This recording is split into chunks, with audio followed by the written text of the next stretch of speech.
O ateu militante Richard Dawkins escreveu o seguinte em seu livro Deus no Delírio: o Deus do Velho Testamento é provavelmente o mais desagradável dos seres em toda a ficção.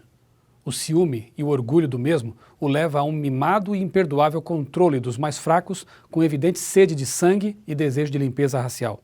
Um machista, homofóbico, infanticida, genocida, filicida, pestilento, megalomaníaco, sadomasoquista, caprichoso e malevolente fanfarrão. Influenciados pela agressividade e superficialidade do pensamento de Dawkins, muitos têm moldado sua imagem de Deus como a caricatura que ele descreve. Como já era de se esperar, o pesquisador de Oxford não descobriu a roda.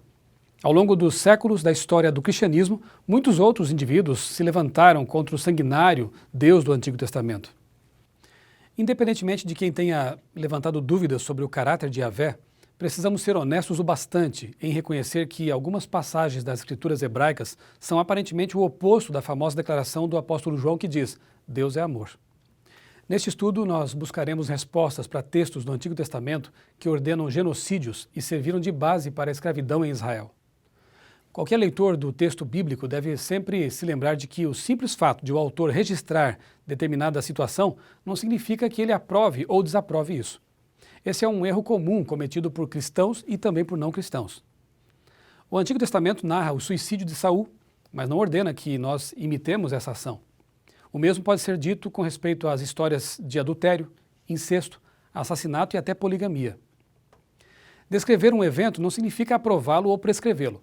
Portanto, lembre-se de que, conforme comparou Rodney Stark, esperar aprender alguma coisa sobre importantes problemas teológicos através de Richard Dawkins ou Daniel Dennett é como aprender sobre história medieval através de alguém que apenas leu Robin Hood. Um ponto fundamental e ignorado na maioria das vezes consiste em reconhecer o ambiente em que o Antigo Testamento foi escrito. Neo-ateus, como Christopher Hitchens e Sam Harris, ignoram por completo a cultura do Antigo Oriente Médio, do segundo e do primeiro milênios antes de Cristo, e comparam as páginas sagradas com a sociedade pós-iluminista. Entre os dois grupos transcorreram aproximadamente 4.000 anos.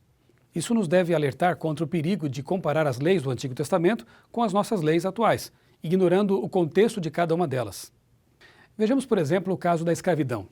Em lugar de a compararmos com os registros de escravidão no Brasil, no período colonial, vamos compará-la com leis que regulamentavam essa instituição no Antigo Oriente Médio.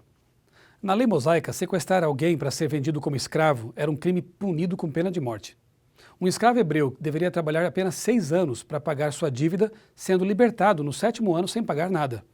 Além disso, ele deveria receber do seu proprietário alguns animais e alimentos para começar a vida novamente. Durante seu período de serviço, o escravo teria um dia de folga semanal, o sábado. Você notou alguma diferença entre a escravidão praticada nos tempos bíblicos e aquela que foi praticada em nosso país anos atrás? A diferença também é gritante quando comparamos passagens bíblicas com o famoso Código de Hammurabi, rei da Babilônia no 18º século a.C.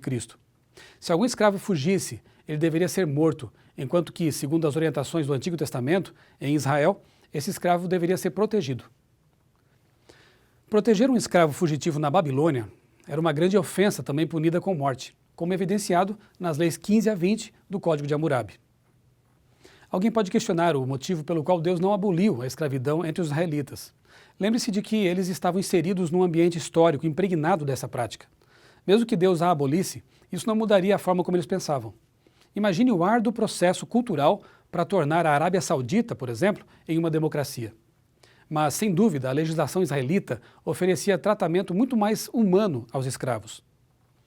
E quanto aos genocídios registrados nas páginas do Antigo Testamento? Quando esse é o assunto, precisamos fazer as seguintes considerações. Primeiro, os povos de Canaã eram conhecidos por cultos macabros. Entre eles estavam os que envolviam sacrifícios até de crianças. Segundo, ao contrário do que alguém possa pensar, Deus foi paciente com esses povos, dando-lhes mais de 400 anos para abandonarem essas práticas perversas. A destruição em massa desses povos idólatras e imorais pode ser comparada a um membro que precisa ser amputado antes que comprometa todo o corpo. Não é à toa que Deus estabeleceu sérias leis para aqueles que queimassem seus filhos a Moloque, um deus pagão. Um terceiro e último ponto deve ser apresentado. Em Deuteronômio capítulo 20, verso 10, é dito que antes de qualquer batalha, a paz deveria ser oferecida à nação inimiga. Uma rápida comparação dessa passagem com o que foi visto no século XX, o mais sangrento da história, revela quão injusto é comparar Deus com, por exemplo, Pol Pot, do Camboja, Stalin, da ex-União Soviética, Mao Tse-tung, da China e outros líderes cujas mãos estiveram encharcadas de sangue. Não é por acaso que a palavra genocídio tenha sido inventada somente no século XX pelo polonês Raphael Lemkin. Antes de enviar seus juízos mais severos, Deus sempre ofereceu oportunidade para seus filhos mudarem o coração. Será que temos aproveitado essas oportunidades?